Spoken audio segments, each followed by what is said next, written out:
कक्षा 8 विषय हिंदी पाठ 9।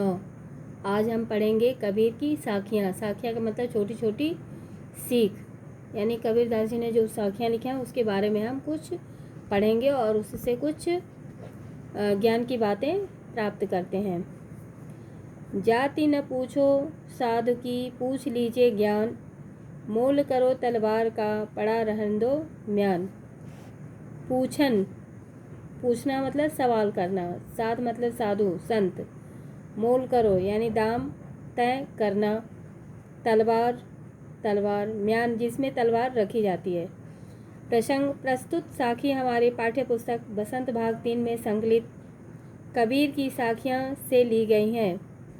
इसके रचयिता कबीरदास हैं। इसमें कवि ने मनुष्य को जाति पाति पर ध्यान न देकर गुण ग्रहण करने की बात कही है। व्याख्या। कवि कहता है कि मनुष्य को कभी भी साधु संतों की जाति नहीं पूछना चाहिए। वे जाति पाति की भावना को पीछे छोड़ चुके होते हैं। वे तो ईश्वर की भक्ति में लीन रहते हैं। ऐसे लोगों से ज्ञान की बातें अधिकाधिक ग्रहण करना चाहिए। वैसे भी जाति और ज्ञान का कोई संबंध नहीं होता है।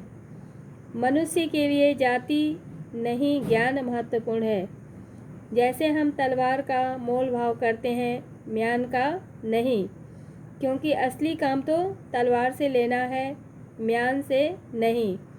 उसी प्रकार जाति को महत्व नहीं देना चाहिए। इसलिए कहा गया है कि जाति इत्यादि नहीं पूछना चाहिए, उनसे ज्ञान की बातें ही पूछना चाहिए। दूसरी साखी। आवत गारी एक है, उलटत होई अनेक, कह कबीर नहीं उलटिए वहीं एक की एक। कबीरदास जी कहते हैं इस साखी में कबीर ने मनुष्य को किसी के द्वारा दी गई गाली का जवाब गाली से न देने की सीख देते हैं। आवत मतलब आते हुए, गारी मतलब अपशब्द या गाली, उल्टत जवाब देने पर, होई मतलब हो जाती है। कबीर दास जी कहते हैं कि यदि कोई हमें एक गाली देता है और हम भी पलटकर गाली का जवाब गाली से देते हैं तो पुनः 2 की जगह 4 गालियाँ देगा, जिसका जवाब हम उससे भी बढ़कर देंगे।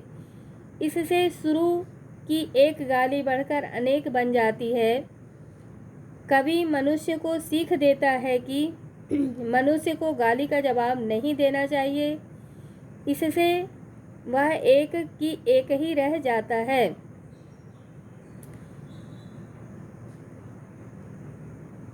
तीसरा साखी।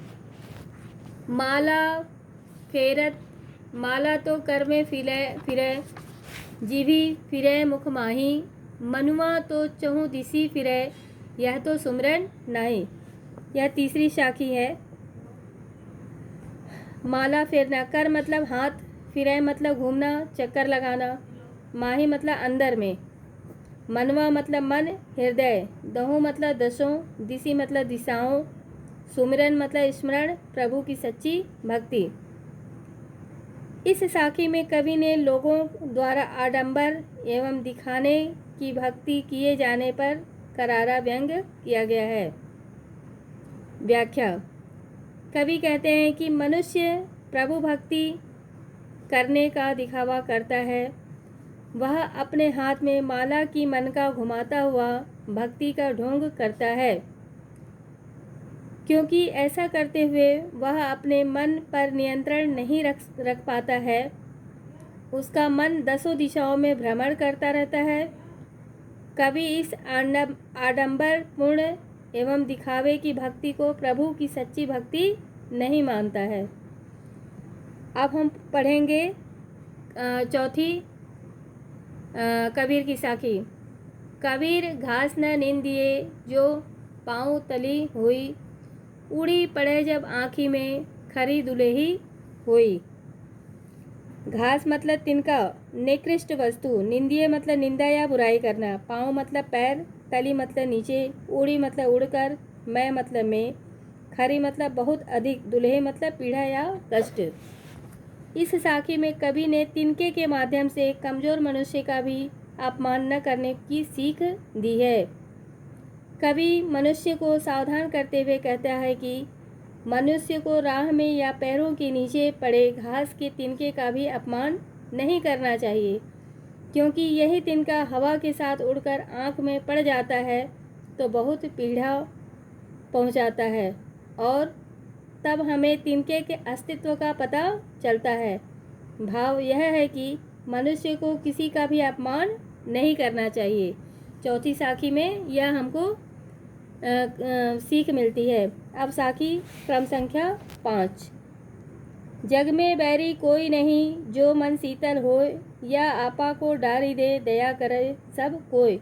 जग मतलब संसार, बैरी मतलब दुश्मन, मतलब मन मतलब हृदय, शीतल मतलब शीतल या शांत, होए मतलब हो या होता है, आपा मतलब अहंकार घमंड, कोई मतलब कोई। इस साखी में कवि ने मनुष्य को अपने मन का घमंड त्याग कर मन को शांत एवं शीतल रखने की सीख दी है। व्याख्या। कवि कहता है कि संसार में कोई किसी का दुश्मन नहीं होता है। मनुष्य को चाहिए कि वह अपने को शांत एवं शीतल रखे।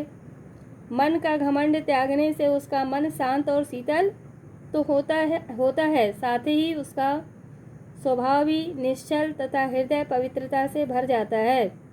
घमंड रहित व्यवहार करने पर कोई दया करने के लिए तैयार रहता है। यह पाठ समाप्त हुआ। अगला पाठ हम अगले चैप्टर में पढ़ेंगे। धन्यवाद।